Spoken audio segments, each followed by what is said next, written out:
Mari belajar memberi dirimu dipimpin Roh Kudus. Dengarkan suara lembut dalam hatimu. Hargai kehadiran Roh Kudus dalam hatimu. Tuhan itu menciptakan kita sebagai manusia yang punya kehendak bebas. Tuhan tuh gak menciptakan kita seperti robot-robot yang terprogram untuk mengasihi dan taat sama Tuhan. No. Kita punya kehendak bebas dan itu yang Tuhan gak pernah ambil dari kita. Ingat kejadian air bah waktu zaman Nabi Nuh? Apa yang bikin Tuhan marah? Kejadian 6 ayat 5, ketika dilihat Tuhan bahwa kejahatan manusia besar di bumi dan segala kecenderungan hatinya selalu membuahkan kejahatan semata-mata. Nah, saya mau kasih tahu, Tuhan bisa nggak setelah zaman air bah, Tuhan mulai ciptakan manusia yang baru? Kan bumi dihapus tuh tinggal keluarganya Nuh. Manusia-manusia yang terprogram untuk taat dan mengasihi Tuhan, bisa? No, Tuhan tidak lakukan itu. Waktu Roh Kudus dicurahkan, memenuhi hati kita, kita diinsyafkan akan dosa, tapi kita punya kehendak bebas. Apakah kita mau taat kepada Allah dan mengasihi Dia dengan hidup kita, atau kita mau kembali kepada dosa? Saya bersyukur Roh Kudus itu ditaruh dalam hati kita, di dalam batin kita, untuk menuntun hidup kita. Saya ingin kita belajar dipimpin oleh Roh Kudus. Ada suara kecil di batin kita, bahkan sebelum kita mengenal Kristus. Setiap orang punya hati nurani, di mana Tuhan selalu berbisik dengan suara yang lembut, mengingatkan kita ketika kita berbuat dosa. Waktu saya masih kecil, saya belum kenal Tuhan. Waktu saya pernah curi uang mama saya, 10.000 rupiah untuk beli permen di warung. Saya merasa ketakutan, saya merasa bersalah. Kenapa? Karena ada hati nurani. Itulah keadilan Tuhan bagi umat manusia, amen. Di dalam Tuhan atau di luar Tuhan, kita semua ada pimpinan Tuhan dalam hati kita.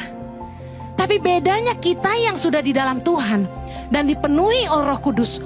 Roh Kudus itu dikatakan firman Tuhan, Dia utus Tuhan untuk mengajar kita tentang segala sesuatu. Memimpin kita. Ketika kita berbuat dosa, Roh Kudus bilang, hentikan, jangan lakukan lagi. Berhenti. Misalnya kita merendahkan orang lain, Roh Kudus langsung ingatkan, minta maaf. Ketika kita berselisih paham, Roh Kudus ingatkan, kamu harus rendah hati. Roh Kudus itu luar biasa loh dalam hidup kita.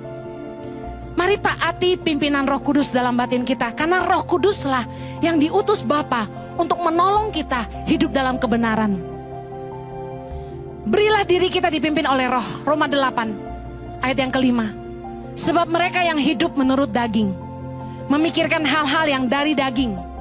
Mereka yang hidup menurut roh memikirkan hal-hal yang dari roh. Ayat 13. Sebab jika kamu hidup menurut daging, kamu akan mati.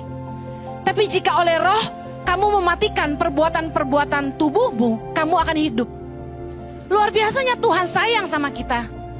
Roh Kudus itulah yang menjadi nahkoda dalam hidup kita, yang menuntun kita untuk kasih tahu, jangan hidup lagi dalam dosa. Jangan hidup lagi dalam perbuatan-perbuatan dan daging yang mendukakan hati Allah. Berbaliklah kepada Allah. Roh Kudus itu luar biasa setia. Tapi masalahnya kalau kita tidak mau mendengarkan Dia, kita menumpulkan telinga rohani kita tidak mau lagi dengar Tuhan, Roh Kudus tidak akan bicara lagi sama kita.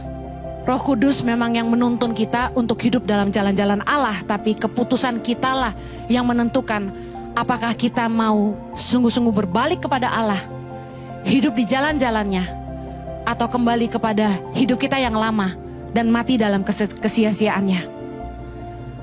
Mari belajar memberi dirimu dipimpin Roh Kudus. Dengarkan suara lembut dalam hatimu. Hargai kehadiran Roh Kudus dalam hatimu. Mari belajar mencintai Tuhan dengan seluruh hidup kita. Karena untuk itulah Roh Kudus diutus. Dia datang menginsyafkan kita akan dosa. Tapi ingat, keputusan kitalah untuk sungguh-sungguh berbalik dan hidup bagi Allah, yang akan membuat kita memperoleh janji-janji Allah dalam hidup kita. Yang mau katakan amin.